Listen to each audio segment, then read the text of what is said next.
Hey guys, Ben here, and welcome back to another video on Fantastic Beasts 2. So it's now titled The Crimes of Grindelwald. So we're going to be talking about the stuff that you missed in the trailer and the stuff that I didn't go over in my past trailer, because obviously that was like my initial reaction and my initial breakdown of what I saw. But then I've had about a week or so to actually consolidate over it and look to the actual hints that I actually hints in it, so I went deeper into the actual trailer. So I'm going to be giving you guys some information that I didn't give in my past video. So if you do go on to enjoy this Fantastic Beasts video, please be sure to leave a thumbs up and subscribe if you're new so you don't miss any Harry Potter-esque videos. So anyway guys, we're going to be talking about the Fantastic Beasts 2 teaser trailer. I guess you could call it that, but it doesn't have any audio obviously, but I added in some music. So if you look carefully, Grindelwald has the Elder Wand, and I didn't notice this at first, but you have to remember guys, he didn't have the Elder Wand in Fantastic Beasts #1 when he was pretending to be Percival Graves. So Dumbledore has his normal wand, so you would have to assume that throughout this film he's going to try and find the Deathly Hallows pieces, and the Deathly Hallows is actually suggested in this actual trailer because it transitions to the title with a Deathly Hallows animation. So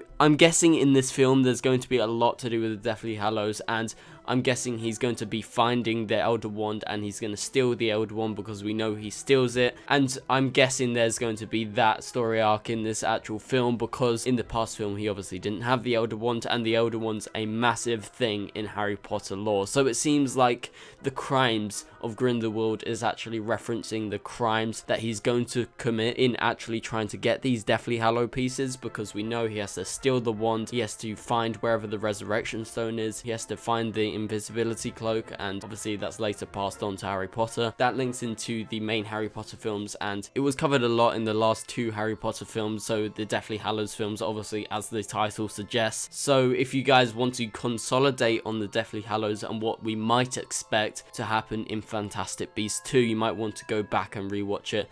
I've rewatched it like 100 times or something like that. So he wants to be the Master of Death, as when you have all 3 of these, you have that ability to be the Master of Death. You can control everything, you have massive amounts of power, and yeah, so that's all I have to say really about Grindelwald. So moving on, Credence is back. So I know I mentioned Credence, but I feel like with his inclusion of this image next to this woman that I'm not actually sure who she is actually going to be, it seems like maybe she has some doing in actually getting him back, because at the end of Fantastic Beasts, Credence is attacked by the auras and he supposedly dies, and I'm using inverted commas here, and we see a bit of him actually float away. So most of us could infer from that scene that Credence was going to come back, so it seems like they find a way, and I think maybe the woman next to him will have something to do with that. So also the title logo is actually a reference to the Deathly Hallows, as the I stands for the Elder Wand, the A stands for the Invisibility Cloak, and the G stands for the Resurrection Stone. So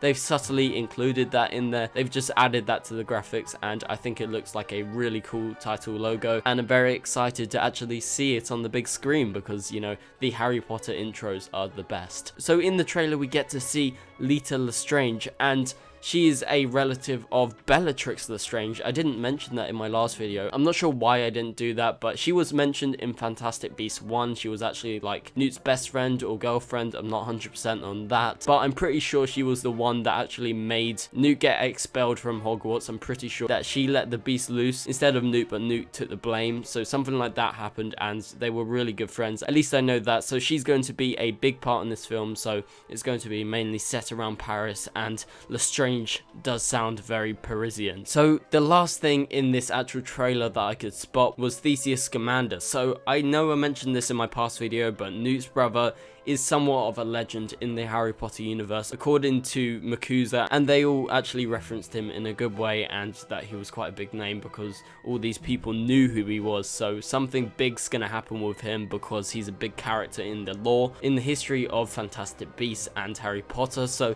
we're going to see how he actually fits into this film, but it does seem like he's going to have a relationship with Leta Lestrange in this film, but in the past I'm pretty sure Newt actually had a relationship with Leta Lestrange. And maybe with Newt's absence, he actually came together with Leta. So anyway guys, that's all I could spot out in the Fantastic Beasts trailer. So I went a little deeper, I picked up some really cool little Easter eggs for all these characters and everything there is to offer. So my favorite one's probably the Elder Wand, so that's really interesting that he actually has it in Fantastic Beasts Beast 2. So anyway guys, thank you guys so much for watching. Please leave a like and a comment and subscribe if you're new, and I'll see you guys later.